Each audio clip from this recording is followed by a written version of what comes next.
Smoking causes cancer. Smoking kills. புகைப்பிடித்தல் புற்றுநோயை உண்டாக்கும் மற்றும் உயிரை கொல்லும். Consumption of alcohol is injurious to health. மது அருந்துதல் உடல் நலத்திற்கு கேடு விளைவிக்கும்.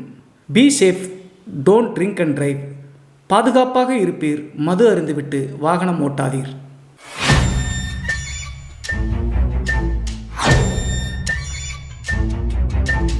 ஹாய் எவ்ரிபடி, நான் உங்கள் Siva. Welcome to our channel. இன்றைய காணொலியில் தமிழ்நாட்டினுடைய திருநெல்வேலிக்கு அருகாமையில் நடந்த ஒரு அதிபயங்கர அமானுஷ்ய திகில் சம்பவத்தை தாங்க முழுமையாக பார்க்க போகிறோம். இந்த சம்பவத்தில் திருநெல்வேலிக்கு அருகாமையில் 2010 காலகட்டத்தில் மின்சாரத்திற்காக காற்றாலை அமைப்பாங்க இல்லையா, அந்த மாதிரி ஒரு காற்று பகுதியில் விண்மில் அமைக்கக்கூடிய தொழிலாளர்களுக்கு நடந்த திகில் மற்றும் அமானுஷ்ய நிகழ்வு தாங்க இன்றைய காணொலி. ஸோ இன்றைய காணொலியும் கொஞ்சம் கூட சுவாரஸ்யம் மற்றும் த்ரில்லிங் குறையாமல் நீங்கள் அப்படியே எதிர்பார்க்கலாங்க. இதுபோன்று உங்களுடைய வாழ்க்கையிலும் ஏதாவது திகில் சம்பவம் நடந்துருச்சுன்னா இந்த மின்னஞ்சல் மூலியமாக அதை ஷேர் பண்ணலாங்க. ஒருவேளை மின்னஞ்சலில் டைப் பண்ணுறது கஷ்டமாக இருந்துச்சு அப்படின்னா நம்ம சேனலினுடைய இன்ஸ்டாகிராம் லிங்கை கீழே டிஸ்கிரிப்ஷனில் கொடுத்துருக்காங்க. அதில் போய் ஃபாலோ பண்ணிவிட்டு வாய்ஸ் நோட்டாக கூட ஷேர் பண்ணலாங்க. இது வரைக்கும் நம்ம சேனலை நீங்கள் சப்ஸ்கிரைப் பண்ணாமல் பார்த்துட்டு இருந்தாலும் சரி, புதிய பார்வையாளராக இருந்தாலும் சரி, வீடியோக்கு கீழே இருக்கக்கூடிய சப்ஸ்கிரைப் பட்டன் மற்றும் பெல் ஐக்கான் இரண்டையுமே கிளிக் பண்ணிடுங்க.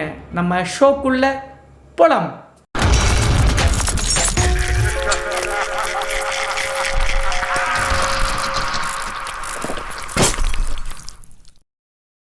இந்த அமானுஷ்ய சம்பவம் நான் ஏற்கனவே சொன்ன மாதிரி தமிழ்நாட்டினுடைய திருநெல்வேலியில் 2010 காலகட்டத்தில் நடந்த திகில் சம்பவம் தாங்க இந்த சம்பவம்.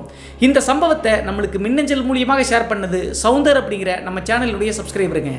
இந்த நிகழ்வு சவுந்தர் தற்போது வாழ்ந்துட்டு இருக்கக்கூடிய கிராமத்தில் 2010 காலகட்டத்தில் நடந்ததுங்க. அப்படி என்ன நடந்துச்சு அப்படின்னு சொல்லி பார்த்தா, இந்த சவுந்தர் இருக்கக்கூடிய கிராமம் திருநெல்வேலியிலிருந்து ஒரு 10-15 கிலோமீட்டர் தொலைவில் இருக்கக்கூடிய ஒரு கிராமங்க. அது மட்டும் இல்லாமல் இவங்க கிராமத்தை சுற்றியும் நிறைய பொட்டல் காடுகள் இருக்குங்க. பொட்டல் காடு அப்படின்னா தெரியும் இல்லையா, நீர் வசதி இல்லாமல் வானம் பார்த்த பூமின்னு சொல்லுவாங்க. எப்போதாவது மழை பெஞ்சு அப்படின்னா தான் அங்கே விவசாயம் செய்ய முடியுங்க. மற்ற நாட்கள் எல்லாமே அது தரிசாதாங்க கிடக்கும். அந்த காரணத்தினால பெரும்பாலும் அந்த மாதிரி நிலங்களை வாடகைக்காக கொடுப்பாங்க. அதை பெரும்பாலும் யார் பயன்படுத்திக்குவாங்க அப்படின்னு சொல்லி பார்த்தா, இந்த மின்சாரத்தை தயாரிக்கக்கூடிய காற்றாலைன்னு சொல்லுவாங்க இல்லையா, விண்மில். அந்த விண்மில் கம்பெனி வந்து பார்த்தீங்கன்னா வாடகைக்காக எடுத்துக்குங்க. அதே மாதிரி கன்னியாகுமரி பகுதியில் நிறைய விண்மில் வந்து 2010 காலகட்டத்தில் வந்துச்சுங்க. பெரும்பாலும் காற்றாலைகள் அதிகமாக இயங்கக்கூடிய இடம் எது அப்படின்னு சொல்லி பார்த்தா பொள்ளாச்சி, தாராபுரங்க. அதற்கடுத்து அந்த சைடு போனோம் அப்படின்னா திருநெல்வேலி, கன்னியாகுமரி, இந்த 4 இடங்களில் தான் பெரும்பாலும் காற்றாலைகள் விண்மில்ஸ் அதிகமாக இருக்குங்க.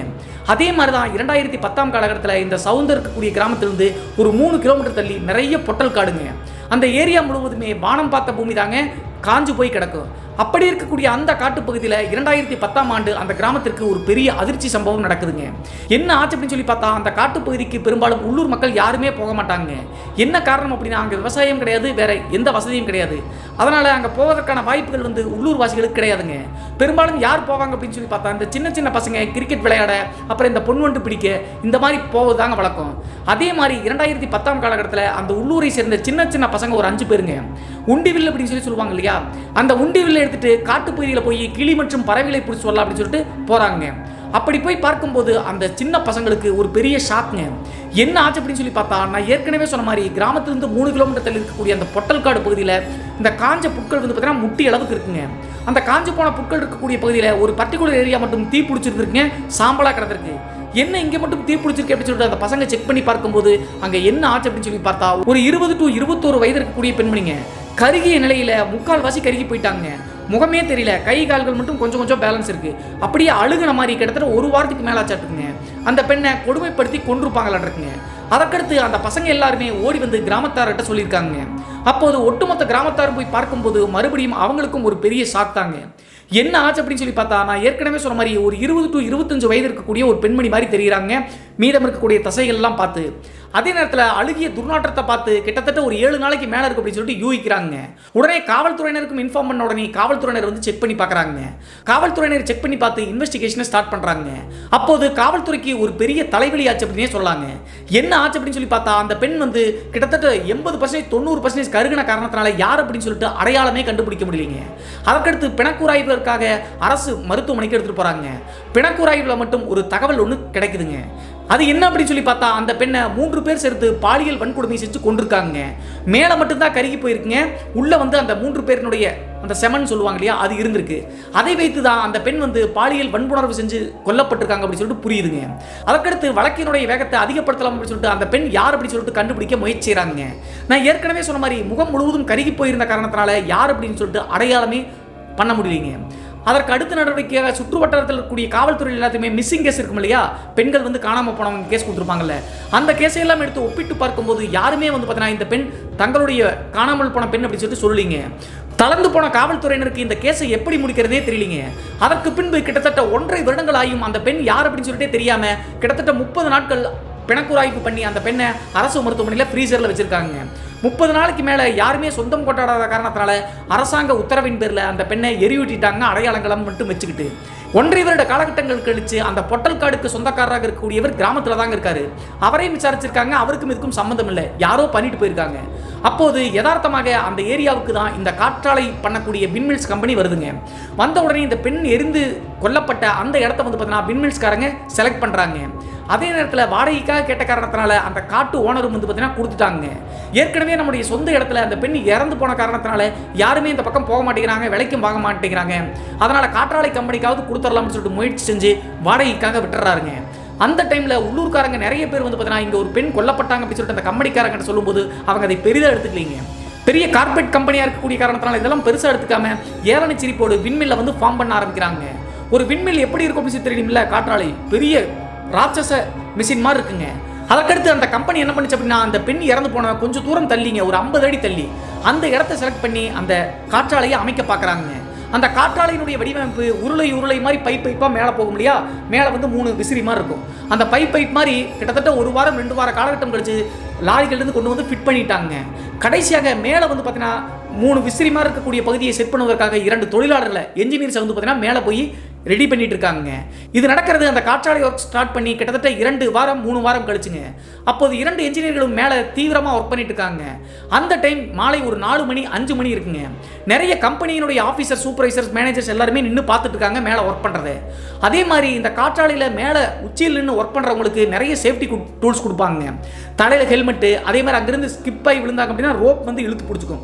அந்த மாதிரி ரோப்பு எல்லாத்தையும் போட்டு தாங்க கொடுப்பாங்க. அதே மாதிரி தான் அந்த 2 இன்ஜினியர்ஸும் சேஃப்டி டூல்ஸை வச்சுட்டு தாங்க ஒர்க் பண்ணிட்டு இருக்காங்க. அப்போது திடீர்னு அதில் ஒரு இன்ஜினியருக்கு என்ன ஆச்சு அப்படின்னே தெரியலிங்க. மேலே நின்று அந்த கிரில் மாதிரி சல்லட மாதிரி இருக்குங்க, அதில் தான் நின்று தான் ஒர்க் பண்ணணும் மேலே டாப்பில். அதுலேருந்து அப்படியே ஸ்கிப் ஆகி கீழே விழுந்தவர் தாங்க. ரோப் காப்பாற்றிடும் அப்படின்னு சொல்லி பார்க்கும்போது ரோப்பையும் அவர் சரியாக மாட்டலையாட்டுருங்க. அந்த கிளிப்பே வந்து பார்த்தீங்கன்னா அதில் நிற்காம அங்கேருந்து பொத்துன்னு கீழே விழுந்துட்டாருங்க. எவ்வளவு ஹைட் காற்றாலை இருக்கும் அப்படின்னு சொல்லிட்டு நேரில் பார்த்தவங்களுக்கு தெரியுங்க. அங்கேருந்து கீழே விழுந்த காரணத்தினால நிறைய இந்த மெஷினுக்கு தேவையான டூல்ஸ் எல்லாம் இருந்திருக்குங்க. அது மேலே விழுந்து துடிக்க உயிருக்கு போராடிட்டு இருக்காருங்க. மேலே இருந்த இன்னொரு என்ஜினியர் அப்படியே பார்த்து மயக்கம் போடுற மாதிரி அப்படியே அங்கேயே உட்கார்ந்துட்டாருங்க. அதற்கடுத்து கீழே நின்று சுற்றி பார்த்தவங்க அவரை போய் காப்பாற்ற ட்ரை பண்ணும்போது கீழே விழுந்து கிடந்த அந்த உயிருக்கு போராடி இருக்கக்கூடிய நபர் அண்ணாந்து கையை காமிக்கிறாருங்க மேலேயே. அப்போது மேலே இன்னொரு என்ஜினியர் இருக்காருல, அவருக்கான பிரச்சனை பண்ணிட்டாரா, தள்ளி விட்டாரா அப்படின்னு சொல்லி பார்க்கும்போது எல்லாரும் பார்த்து தாங்கிறாங்க. அவர் வேற பக்கம் வேலை செஞ்சிருக்காரு கொஞ்சம் தள்ளி. இவர் தானாதாங்க விழுந்தாரு. இருந்தாலும் மேலேயே கை காமிக்கிறாருங்க. அதற்கடுத்து மேலே இருந்த என்ஜினியரும் வேகமாக உரல் மாதிரி இருக்கக்கூடிய இதில் வந்து ஸ்டெப் படிக்கட்டு இருக்குங்க, அது வெளியே இறங்கி வந்துடலாம். கீழேருந்து ஒருத்தர் மேலே போய் அவரை கீழே கூப்பிட்டு வந்துட்டாங்க. கூட்டிகிட்டு வந்து பார்க்கறதுக்குள்ளேயே இவருடைய உயிர் பிரிஞ்சிருச்சுங்க. இந்த தகவல் கேள்விப்பட்டு மின்னஞ்சல் அனுப்பின சௌந்தரனுடைய ஒட்டுமொத்த உள்ளூர் வாசிகளும் போய் பார்க்குறாங்க. பார்த்த உடனே அரசல் புரசலாக பேசிக்கிறது அந்த கம்பெனிக்காரங்களுடைய காதலையே விழுகுதுங்க. கிட்டத்தட்ட 1.5 வருட காலகட்டத்துக்கு முன்னாடி தான் ஒரு இளம் பெண்ணை எரிச்சு 3 பேர் கொன்னாங்க. அவங்களை யாருன்னு சொல்லிட்டு இன்னும் கண்டுபிடிக்கவே முடியல. அந்த இளம்பெண்ணினுடைய ஆவியினுடைய வேலை தான் அப்படி சொல்லிட்டு பேசிட்டு இருக்காங்க. ஆனால் மறுபடியும் நான் சொல்கிறேங்க, கார்பரேட் கம்பெனி இதையெல்லாம் அக்செப்ட் பண்ணாது. இது ஒரு கோ இன்சிடென்ட் அப்படி நினச்சிட்டு அந்த இறந்து போன நபரினுடைய அவருக்கு தேவையான இறுதி சடங்கான ஏற்பாடுகள்லாம் செய்கிறாங்க. அதே நேரத்தில் இந்த சம்பவம் நடந்து 2 மாத காலகட்டங்கள் காவல்துறையினரோட பிரசாரனால ஒன்றுமே பண்ண முடியலைங்க. அதற்கடுத்து இந்த காற்றாலை கம்பெனியினுடைய பணபலம் மற்றும் அரசியல் பலத்தை பயன்படுத்தி மறுபடியும் ஒர்க்கை ஸ்டார்ட் பண்ணுறாங்க. ஒர்க்கை ஸ்டார்ட் பண்ணும்போது வெளியூர்ந்து என்ஜினியர்ஸை கூப்பிட்டு வந்துட்டாங்க. ஆனால் இப்போது இங்கே இருக்கக்கூடிய சின்ன பிரச்சனை என்ன அப்படின்னு சொல்லி பார்த்தா, இந்த காற்றாலையினுடைய உதிரி பாகங்கள் வந்து பார்த்தீங்கன்னா நிறைய இருக்குங்க. நைட்டு வந்து இங்கே யாராவது ஒருத்தர் வாட்ச்மேன் மாதிரி செக்யூரிட்டி மாதிரி தங்கணுங்க. ஏன்னா என்ஜினியர்ஸ் வந்து வேலை செஞ்சுட்டு டவுனில் போய் தங்கிட்டு காலையில் தான் வருவாங்க. ஸோ அந்த காரணத்தினால அங்கே வாட்ச்மேன் அல்லது செக்யூரிட்டி யாராவது இருக்கணும் அப்படின்னு சொல்லிட்டு உள்ளூர் வாசிகள்கிட்ட ரிக்வஸ்ட் பண்ணுறாங்க. அப்படி ரிக்வஸ்ட் பண்ணும்போது ஏற்கனவே நடந்த 2 மரணங்களை வச்சு யாருமே வரமாட்டேன்ட்டாங்க. அந்த பெண்ணினுடைய ஆவி ஏற்கனவே ஒரு என்ஜினியரை போட்டு தெளிச்சு அந்த காற்றாலை உருவாக்கக்கூடிய அந்த டெக்னிக்கல் வேலை செய்யக்கூடியவங்களும் இன்ஜினியர் தாங்க சொல்லுவாங்க. அவரை கொன்றுச்சு, நாங்கள்லாம் வரமாட்டோம் அப்படின்னு சொல்கிறாங்க. அப்போது அந்த ஊரை சேர்ந்த மாடசாமி அப்படின்னு சொல்லக்கூடிய ஒரு 50 வயது தக்க நபருங்க. அவருக்கு கல்யாணம் எல்லாம் கிடையாதுங்க, குழந்தை குட்டியே கிடையாது. அதே நேரத்தில் ஊரில் ரொம்ப தைரியமான ஆள் அப்படின்னு சொல்லலாங்க. அப்படி இருக்கக்கூடிய நபர் வந்து பார்த்தீங்கன்னா வேலைக்கெல்லாம் போகாமல் வீட்டிலே தாங்க இருப்பார். சொந்தக்காரங்க யாராவது சாப்பாடு போட்டு வாங்கலாருக்கு. அவரை கூப்பிட்டு கிட்டத்தட்ட 15,000 16,000 பக்கத்தில் மாதம் சம்பளம் கொடுக்குறோம், நீ வீட்டில் தூங்குறதுக்கு பதில் இந்த காட்டில் வந்து தூங்கும், உனக்கு வேற வேலையும் கிடையாது, இங்கே நைட்டு வந்து பக்கத்தில் குடிசை போட்டு தரோம், அந்த காற்றாலை பக்கத்திலே தூங்குன்னு சொல்லியிருக்காங்க. இதை கேட்ட உடனே உள்ளூர்காரங்க எவ்வளவு சொன்னாலும் மாடசாமி தைரியமானவர் அப்படிங்கிற காரணத்தினால பேயும் கிடையாது பெசாசும் கிடையாதுரா, என்ன பார்த்தா அது பயந்து ஓடி போயிரு அப்படின்னு சொல்லிட்டு நேராக அதுக்கு அக்செப்ட் பண்ணி வாட்ச்மேனாக அங்கே வர்றாருங்க. அவருக்கு என்ன வேலை அப்படின்னு சொல்லி பார்த்தா பகல் முழுவதும் ஆட்கள் இருப்பாங்க. இரவு நேரம் என்ன பண்ணுவார் அப்படின்னா அந்த காற்றாலை இருக்கக்கூடிய பகுதியில் கிட்டத்தட்ட ஒரு 20 அடி 30 அடி தள்ளி ஒரு குடிசை போட்டிருக்காங்க. அந்த குடிசையில் தங்கிக்கணுங்க. 1 மணி நேரம் 2 மணி நேரம் கழிச்சு அப்பப்போ போய் ரவுண்ட்ஸ் பார்க்குறங்க, உதிரி பாகங்கள் யாராவது எடுக்கிறாங்களா திருடுறாங்களா அப்படின்னு சொல்லிட்டு பார்க்கணும். ஏன்னா உள்ளூர்காரங்க அந்த பக்கத்து ஊர்க்காரங்களா வந்து எடுத்துட்டு போயிடுவாங்க, ரொம்ப காஸ்ட்லியான திங்ஸ் அதெல்லாம். ஸோ அதை பத்திரமா பார்த்துக்கணும் அப்படின்னு சொல்லிட்டு மாடசாமியை வந்து அங்கே பிளேஸ் பண்ணியிருக்காங்க. அதே மாதிரி மாடசாமி அங்கே போய் கிட்டத்தட்ட ஒரு 4-5 நாள் எந்த பிரச்சனையும் இல்லைங்க. 5 நாள் கழிச்சு ஒரு நாள் யதார்த்தமாக அந்த குடிசையை விட்டு வெளியே வந்திருக்காருங்க, ரெஸ்ட் ரூம் போகலாம் அப்படின்னு சொல்லிட்டு. குடிசையை விட்டு கொஞ்சம் தள்ளி போய் ரெஸ்ட் ரூம் போயிட்டு யதார்த்தமாக எப்போதும் பார்க்குற மாதிரி அந்த விண்மில்ஸ் மற்றும் உதிரி பாகங்கள் இருக்கக்கூடிய பகுதியை சுற்றி முற்றி பார்க்குறாருங்க, யாராவது இருக்காங்களா அப்படின்னு சொல்லிட்டு. அப்படி பார்க்கும்போது இவருக்கு ஒரு வித்தியாசமான சத்தம் கேட்குதுங்க. அந்த சத்தம் என்ன அப்படின்னு சொல்லி பார்த்தா அந்த காற்றாலை உருளை மாதிரி இருக்குல்ல மேலே டாப்பில் யாரோ டம்மு டம்முன்னு தட்டுற சத்தம் கேட்குதுங்க. அந்த சத்தத்தை கீழிருந்து அண்ணாந்து பார்க்கும்போது இருட்டாக இருந்த காரணத்தினால எதுவும் தெரியலிங்க. அதற்கடுத்து குடிசைக்குள்ளே எகைன் வந்து டார்ச் லைட் எடுத்துட்டு மேலே அடிச்சு பார்க்குறாருங்க. பெரும்பாலும் இந்த கார்பரேட் ஆஃபீஸில் வந்து பார்த்தீங்கன்னா மேலே அடிச்சு பார்க்கறதுக்காக நல்ல பவர்ஃபுல் டார்ச் லைட் கொடுத்துருப்பாங்க. அதை அடிச்சு பார்த்த உடனே இவருக்கு அங்கே ஒரு காட்சிங்க. அது என்ன அப்படின்னு சொல்லி பார்த்தா மேலே டாப்பில் வந்து பார்த்தீங்கன்னா அந்த கிரில் மாதிரி வட்டமாக இருக்கும், அங்கே தான் ஆட்கள் நின்று வேலை செய்வாங்க. அந்த இடத்துல ஒரு பெண்மணி காற்றில் மிதக்கிற மாதிரி நின்றுட்டு இருக்காங்க அந்த கிரில்லை பிடிச்சிக்கிட்டு. இதை பார்த்த உடனே இந்த மாடசாமிக்கு பெரிய ஷாக்ங்க. யாராவது நம்ம ஊருக்காரங்களாக தான் இருக்கும், எதையும் திருட வந்திருப்பாங்களா அப்படின்னு சொல்லிட்டு இங்கிருந்து பயங்கரமாக சத்தம் போடுறாருங்க. யாருல நீ அப்படின்னு சொல்லிட்டு என்ன சத்தம் போட்டும் அங்கிருந்து எந்த வித பதிலும் வரலீங்க. அந்த பெண்மணி அப்படியே அந்த கிரிலை சுற்றி அப்படியே வளம் வந்துகிட்டே இருக்காங்க. அதற்கடுத்து யாரோ திருடதான் வந்திருக்காங்க அப்படின்னு சொல்லிட்டு தைரியத்தை வரவழைச்சிட்டு அந்த உரல் மாதிரி கூடிய பகுதியில் கதவுமா இருக்குங்க, அதை திறந்து ஸ்டெப்ஸ் வழியாக மேலே போகிறாருங்க. இவர் கொஞ்சம் உடம்பு கட்டமைப்பான நபருங்க, அது மட்டும் இல்லாமல் தைரியசாலி வேற. சரசரன்னு மேலே போகிறாருங்க. மேலே போய் அந்த கிரில் மாதிரி இருக்கக்கூடிய ரவுண்ட் பகுதியில் இன்னும் போய் பார்க்கும்போது இவர் கீழே இருந்து பார்த்த மாதிரி எந்த வித பெண்மணியும் இல்லைங்க. அதற்கடுத்து இங்கே தான் நின்னா இறங்கி கீழே வந்திருந்தாலும் நம்ம வரக்கூடிய அந்த படிக்கட்டு வழியாக தான் வரணும் அப்படின்னு சொல்லிட்டு யோசிக்கிறாருங்க. குழப்பத்தோடு இருந்த மாடசாமி என்ன பண்ணுறாருன்னா மேலே இருந்து கீழே குடிசையை நோக்கி பார்க்குறாருங்க. அப்போது இவருக்கு மறுபடியும் ஒரு பெரிய அதிர்ச்சிங்க. என்ன ஆச்சு அப்படின்னு சொல்லி பார்த்தா கீழே இருந்து மேலே பார்த்த அந்த பெண்மணி இப்போது இவர் மேலே போன உடனே கீழே வந்து குடிசைக்கு பக்கத்துல இருந்து கொஞ்சம் தூரம் தள்ளி அது பாட்ட நடந்து போகுதுங்க. அந்த பெண்மணியை பார்த்த உடனே இவருக்கு ஒன்றும் புரியலைங்க. எப்படியும் நம்ம வந்த படிகளில் தான் வந்திருக்கணும், நம்மளுக்கு தெரியாமல் கீழே எப்படி இறங்கி போனோம் அப்படின்னு சொல்லிட்டு அப்போதும் இவர் நம்பலிங்க. சரசரன்னு கீழே இறங்கி வர்றாருங்க. கீழே இறங்கி வரும்போது உரலாக இருக்கக்கூடிய காரணத்தால சைடில் என்ன இருக்குன்னு தெரியாது. சரி கீழே போய் பார்த்துக்கலாம்னு சொல்லிட்டு நேராக கீழே வராருங்க. கீழே வந்த உடனே அதுக்குள்ளே நுழையிறதுக்கு ஒரு டோர் இருக்கும்ல, அந்த டோரை திறக்கிறாருங்க. டோரை திறந்து பார்க்கும்போது மறுபடியும் ஒரு ஷாக் தாங்க இவருக்கு. என்ன நடந்துச்சு அப்படின்னு சொல்லி பார்த்தா கடைசியாக மேலேருந்து அந்த பெண் எந்த இடத்துல நின்னாங்களோ அந்த இடத்துல வந்து பார்த்தீங்கன்னா தப்பன்னு தீ பிடிச்சி எரிச்சிட்டு இருக்குங்க. எப்படி தீ பிடிச்சிருது, அந்த பெண்ணினுடைய வேலையா இருக்கும் அப்படின்னு சொல்லிட்டு யோசிக்கிறாருங்க. அதற்கடுத்து சுத்தி முத்தியும் டார்ச் அடிச்சு பார்த்துட்டு வேகமா ஏன்னா அந்த காஞ்ச புல் இருக்கக்கூடிய காரணத்தினால குடிசைக்கு வந்துடும் தீ பற்றிக்கிட்டே வேகமாக தண்ணீர் எடுத்து அந்த தீயை அணைச்சிட்டாருங்க. அணைச்சிட்டு எல்லா பக்கமும் சத்தம் போட்டும் பார்க்குறாருங்க, தேடியும் பார்க்குறாரு. அந்த பெண்மணியை காணோம். யாரா இருக்கும் இந்த பெண்மணி, இந்நேரத்துக்கு தைரியமாக ஒத்தையாளா எப்படி வந்தா அப்படின்னு சொல்லிட்டு யோசிச்சு பார்த்துட்டு மறுபடியும் வந்து குடிசைக்குள்ளே வந்து குழப்பத்தோடய வந்து உட்கார்றாருங்க. உட்கார்ந்துட்டு தூக்கமே வரலீங்க. மறுபடியும் திருட அந்த பெண்மணி வருவா அப்படின்னு சொல்லிட்டு. அது மட்டும் இல்லாமல் அந்த பெண்ணுக்கு கூட வந்து யாராவது இருப்பாங்க, மறைஞ்சிருந்துருப்பாங்களா அப்படின்னு சொல்லிட்டு யோசிச்சுட்டு அந்த குடிசைக்குள்ளேயே உட்காந்துருக்காருங்க. அப்படி இருக்கும்போது மறுபடியும் ஒரு 1/2 மணி நேரம் கழிச்சுங்க திடீர்னு குடிசைக்கு வெளியே ஒரு வாய்ஸ் ஒன்று கேட்குதுங்க. அந்த குரல் என்ன அப்படி சொல்லி பார்த்தா ஒரு பெண் வந்து அழுகக்கூடிய குரலுங்க. அது மட்டும் இல்லாமல் அந்த குரல் கேட்கக்கூடிய இடம் அந்த தீப்பத்தி எரிஞ்சு தண்ணி ஊற்றினார்ல அந்த சைடு இருந்தான் கேட்குது. உடனே டக்குன்னு குடிசையை விட்டு வெளியே ஓடி வந்து பார்க்கும்போது மறுபடியும் இவர் வெளியே வந்த உடனே அந்த பெண்மணியினுடைய அழுகுரல் நின்றுச்சுங்க. அங்கே யாருமே இல்லை. யாரோ விளையாட்டு காமிக்கிறீங்க, மரியாதையை வெளியே வந்துருங்கடி அப்படின்னு சொல்லிட்டு பயங்கரமாக கெட்ட வார்த்தை திட்டுறாருங்க. அப்படி திட்டியும் கூட இவர் குடிசையை விட்டு வெளியே வந்த உடனே அந்த அழுகிற குரல் நின்றுச்சுங்க. அதற்கு பின்பு எப்படியும் அவளை பிடிச்சிடணும் அப்படின்னு சொல்லிட்டு குடிசைக்குள்ள வந்து மறுபடியும் உட்கார்ந்துட்டே இருக்காருங்க தூங்காம. மறுபடியும் ஒரு 1/2 மணி நேரம் கழிச்சு இவருடைய வாழ்நாளில் மறக்கவே முடியாத ஒரு சம்பவம் நடக்குதுங்க. என்ன ஆச்சு அப்படின்னு சொல்லி பார்த்தா இதுவரைக்கும் அழுத அந்த பெண்ணினுடைய குரல் டக்குன்னு வந்து பார்த்தீங்கன்னா பேச ஆரம்பிக்குதுங்க. அதே நேரத்தில் அந்த பெண்ணினுடைய குரல் வந்து ஒரு தழும்பலா, யாராவது அடிச்சாங்கன்னா அப்படின்னா அழுதுகிட்டே பேசுவாங்கல்ல அந்த மாதிரி தழும்பலா என்ன கேட்குது அப்படின்னு சொல்லி பார்த்தா தண்ணி தாகம் அடிக்குது, உடம்பெல்லாம் எரியுது, தீ பிடிச்சிருச்சு, தண்ணி தாகம் அடிக்குது, தண்ணி கொடுங்கன்னு அழுகுதுங்க. இதை கேட்ட உடனே மறுபடியும் டக்குன்னு குடிசை விட்டு வெளியே வந்த மாடசாமி என்ன யோசிக்கிறாருன்னா அங்கே தீ பிடிச்சில்ல மேலேருந்து பார்த்த அந்த பெண் வந்து பார்த்தீங்கன்னா தீக்குள்ளக்கான விழுந்து பிடிச்சிருக்குமா அதனால தான் எரியுதுன்னு சொல்கிறாலோ, நம்ம அதெல்லாம் பார்க்காம தண்ணி ஊற்றி விட்டு அது உள்ளேயே கிடக்க மாட்டேங்குது அப்படின்னு சொல்லிட்டு யோசிச்சுட்டு வேக வேகமாக பக்கத்தில் போகிறாருங்க. பக்கத்தில் போய் பார்க்கும்போது அந்த குரல் மட்டும் தான் கேட்குது. இவர் பக்கத்தில் போக போக ஒரு 10 அடி டிஸ்டன்ஸ் தள்ளி தள்ளி கேட்குதுங்க. அதற்கு பின்பு இவருக்கு ஏதோ தப்பாக பட்டுருச்சுங்க. ஏற்கனவே உள்ளூர்காரங்க சொன்னாங்கல்ல அந்த இறந்து போன பெண்ணினுடைய ஆன்மா அங்கே தான் இருக்கு அப்படின்னு சொல்லிட்டு, அப்போதான் இவருக்கு டக்குன்னு சிங்க் ஆகுதுங்க. ஓரளவுக்கு இவர் பயம் வந்துருச்சுங்க. அதற்கு பின்பு சுற்றி முத்தியும் பார்க்குறாருங்க. சுற்றி முத்தி தேடும்போது அந்த குரல் மட்டும் தான் கேட்குது, அந்த பெண்ணை காணோம். கடைசியாக குடிசைக்கு போயிடலாம், இது ஆபத்து அப்படின்னு சொல்லிட்டு டக்குன்னு திரும்பும்போது இவருக்கு ஒரு பெரிய ஷாக்ங்க. சுற்றி முத்தியும் பார்த்துட்டு குடிசைக்கு திரும்பும்போது பல்லாருன்னு அந்த பெண் வந்து பார்த்தீங்கன்னா ஓங்கி பக்கத்தில் நின்று அறையுதுங்க. அந்த 1 செகண்ட் 2 செகண்ட்ல அந்த பெண்ணுடைய முகத்தை பார்த்துட்டாருங்க. அந்த பெண்ணினுடைய முகம் வேற எந்த முகமும் கிடையாதுங்க. 1.5 வருட காலகட்டத்துக்கு முன்னாடி அந்த சடலமா அந்த பெண்ணை மீட்டெடுத்தாங்கல்ல, இவரும் தான் பார்த்தாரு மாடசாமியும். அதே பெண் தாங்க கருகிய ஸ்டேஜில் எப்படி இருந்தாங்களோ அதே மாதிரி தாங்க இருக்காங்க. அதுக்கடுத்தபடியா ஓங்கி அந்த பெண் வந்து மாடசாமியை அரைஞ்ச உடனே பொத்துன்னு கீழே விழுந்துட்டாருங்க. டக்குன்னு விழுந்து சுதாரிச்சு எந்திரிச்சிட்டாருங்க. எந்திரிச்சு பார்க்கும்போது அந்த பெண்ணை காணுங்க. அதற்கு பின்பு இது உண்மையிலேயே ஒரு பெண்மணி கிடையாது, அந்த ஆன்மாவினுடைய ஆட்டம் தான் அப்படின்னு சொல்லிட்டு வேக வேகமாக குடிசி கூடி வந்துட்டாருங்க. இந்த மாடசாமி அப்படிங்கிறவரு குலதெய்வம் சுடலை மாடன் தாங்க. அதனால தான் இவருக்கு பேரே மாடசாமின்னு வச்சிருக்காங்க. சுடலை மாடனுடைய திருநீரை வந்து பார்த்தீங்கன்னா பாக்கெட்லேயே வச்சிருந்துருக்காருங்க. அதை எடுத்து நெத்தி நிறைய பூசிக்கிட்டு அங்கிருந்து ஓட்டம் முடிச்சவர் தாங்க ஊருக்குள்ளேயே வந்துட்டாரு. வந்துட்டு அந்நேரத்துக்கு ஊர் பிரசிடென்ட் மற்றும் உள்ளூர்காரங்க எல்லாத்துக்கிட்டையும் நடந்த விஷயங்கள் அனைத்தையும் சொல்லியிருக்காங்க. அப்போது உள்ளூர்வாசிகள் எல்லாருமே இவரை தாங்க திட்டுறாங்க. வேலைக்கு போக வேணாம்னு சொன்னமேடா, பணத்துக்கு ஆசைப்பட்டு நீ போன இல்லை, நல்ல வேலை உயிர் தப்பிச்சு வந்ததே பெரிய விஷயம், அந்த சுடலை மாடனை நீ நன்றி சொல்லி வேண்டிக்கோ அப்படின்னு சொல்லிட்டு ஆறுதல் படுத்துறாங்க. அப்போதும் ஊர் மக்கள் வந்து பார்த்தீங்கன்னா அங்கே போய் செக் பண்ணலாம் அப்படின்னு சொல்லிட்டு நைட்டு வரவே இல்லைங்க, காலையில் வரைக்கும் பார்த்துக்கலாம் அப்படின்னு சொல்லிட்டு. அந்த டைமில் மாடசாமி என்ன பண்ணுறாரு அப்படின்னா, ஊர் பிரசிடென்ட்டுடைய வீட்டிலிருந்து ஃபோன் எடுத்து 2010 ஓரளவுக்கு செல்ஃபோன் வந்துருச்சு இல்லையா, அந்த விண்மில்ஸ் கம்பெனியினுடைய மேனேஜர் திருநெல்வேலி தாங்க இருக்காரு. அவருக்கு ஃபோன் பண்ணி நடந்த விஷயங்கள் அனைத்தையும் சொன்ன உடனே அவர் கண்டபடி திட்டாருங்க. பேயாவது ஆவியாவது பேசாம நீ அங்கே போய் இரியா, காலையில் வர யாராவது திருடிட்டு போயிட்டாங்க அப்படின்னா உண்மையில தான் பழி போடுவோம் அப்படின்னு சொல்லிட்டு ஃபோனில் திட்டாருங்க. என்னாலும் பரவாயில்ல, என் உயிர் தான் முக்கியம் அப்படின்னு சொல்லிட்டு ஃபோனை கட் பண்ணிட்டாருங்க. அதற்கடுத்து ஏர்லி மார்னிங் நேரத்திலேயே வந்து பார்த்தீங்கன்னா அந்த கம்பெனிலேருந்து மேனேஜர் நிறைய பேர் வந்து பார்க்குறாங்க. வந்து பார்க்கும்போது ஊர் மக்கள் ஒட்டுமொத்த பேரும் இவருக்கு தாங்க சப்போர்ட் பண்ணுறாங்க மாடசாமிக்கு. அவரை எப்படி நீங்கள் பேசலாம், ஏற்கனவே பயந்து போயிருக்காரு, ஊரில் வந்து திடகாத்தமான ஆளு, இது வரைக்கும் எதை பார்த்தும் பயந்ததில்லை, அவரே பயப்படுறாரு அப்படின்னா இங்கே விபரீதம் இருக்கு அப்படின்னு சொல்லிட்டு உங்களுக்கு புரியுதா அப்படின்னு சொல்லி கேட்கும்போது மறுபடியும் அந்த கார்பரேட் கம்பெனி வந்து பார்த்தீங்கன்னா ஏளன சிரிப்பு தாங்க சிரிக்கிறாங்க. அதற்கடுத்து இவங்க என்ன பண்ணுறது அப்படின்னே தெரியலீங்க. உள்ளூர்வாசிகள் யாரும் வேலைக்கு வர மாட்டேங்கிறாங்க. அதே மாதிரி இந்த சம்பவம் எல்லாமே பக்கத்து ஊருக்கும் வந்து பார்த்தீங்கன்னா விஷயமா போயிருச்சுங்க. அந்த பெண்ணினுடைய ஆன்மா இங்கே சுற்றிட்டு இருக்கு அப்படின்னு சொல்லிட்டு. அது மட்டும் இல்லாமல் நீங்கள் நல்லா மைண்டில் வச்சுக்கங்க, ஒரு என்ஜினியர் வந்து பார்த்தீங்கன்னா அந்த விண்மில்ஸ் ஒர்க் பண்ணும்போது இறந்து போயிட்டாரு. இப்போ 2 உயிர்கள் அங்கே போயிருக்கு. ஸோ அந்த காரணத்தினால சுற்று வட்டார மக்கள் எல்லாத்துக்குமே செய்தியாக போயிருச்சுங்க.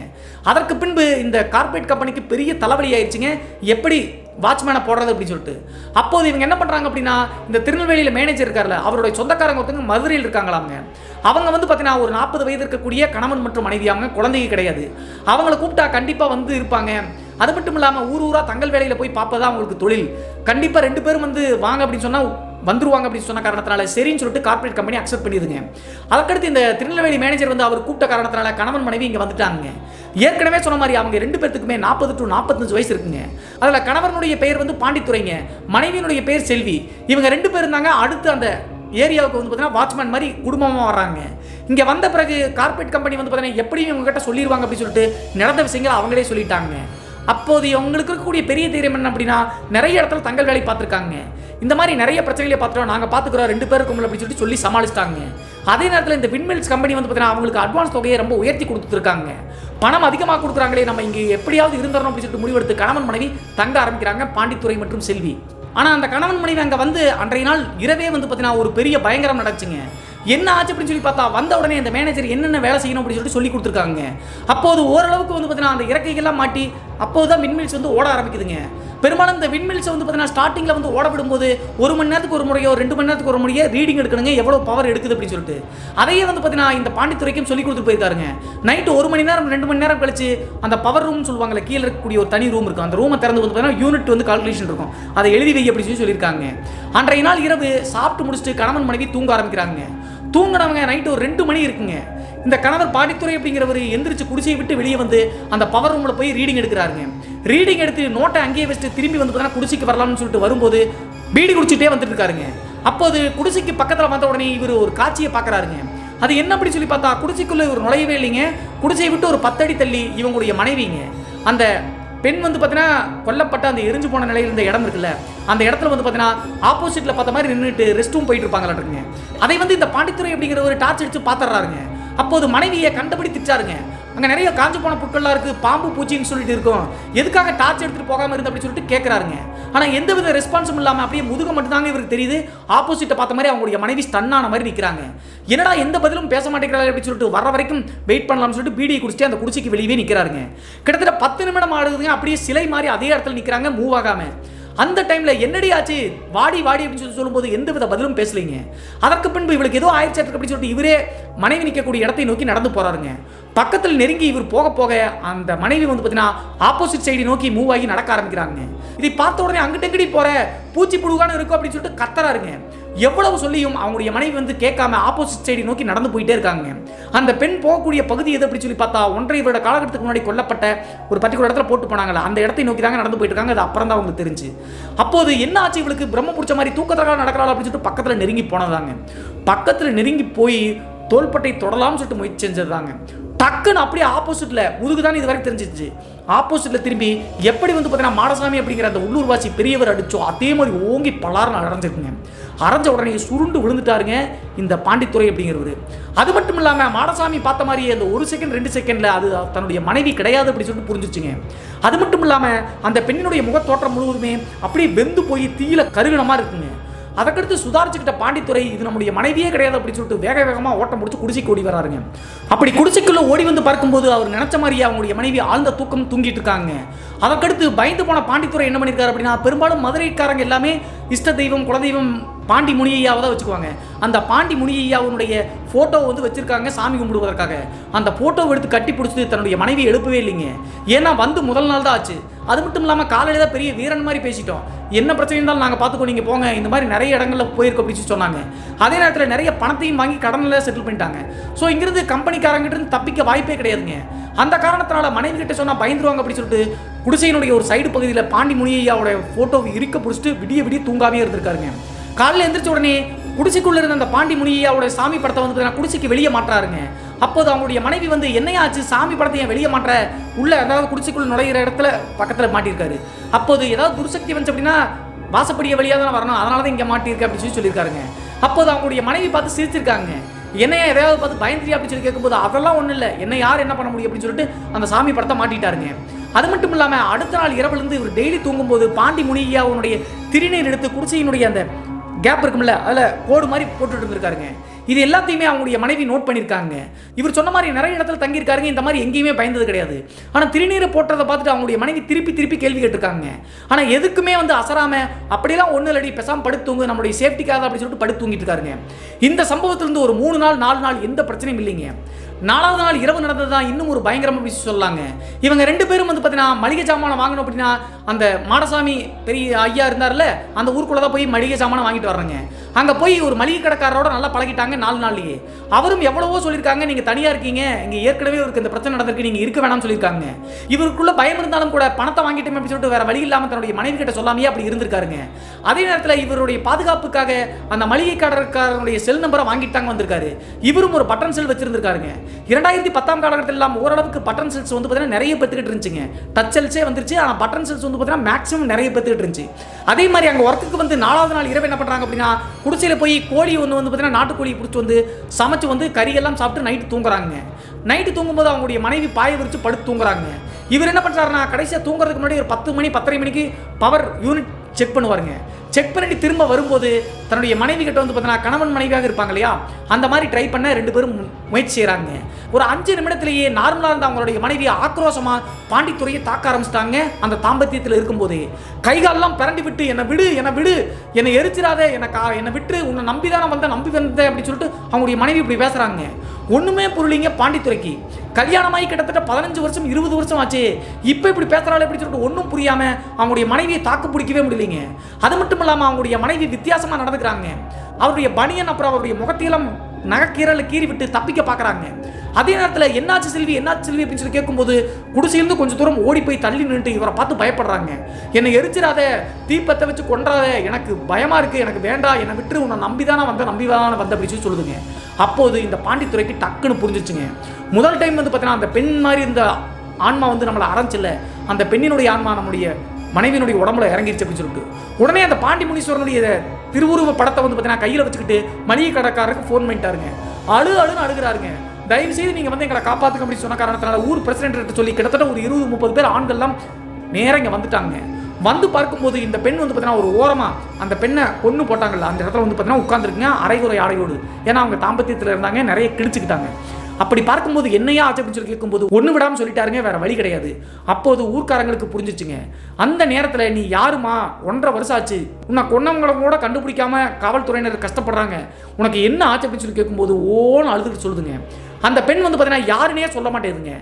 சொன்னா அப்படின்னா அவங்களுடைய அப்பா அம்மா கிட்ட போய் இது தன்னுடைய பெண் தான் அப்படின்னு சொல்லிட்டு அவங்களுடைய அப்பா அம்மாவுக்கு போகும். அது மட்டும் இல்லாமல் ஒருத்தரை நம்பி தான் இந்த பெண் இங்கே வந்திருக்காங்க. அதற்கடுத்து பாலியல் வன்புணர்வு செஞ்சு கொல்லப்பட்டிருக்காங்க. தன்னுடைய அப்பா அம்மா வந்து பார்த்தீங்கன்னா நான் எங்கேயோ உயிரோடு இருக்கேன் அப்படின்னு சொல்லிட்டு நினச்சிட்டு இருக்காங்க, அதனால் நான் சொல்ல மாட்டேன் அப்படின்னு சொல்லுதுங்க. அதற்கு பின்பு அந்த ஊரில் இருக்கக்கூடிய கோவில் பூசாரி போய் எவ்வளவு கேட்டும் பதிலே சொல்ல மாட்டேங்குச்சுங்க.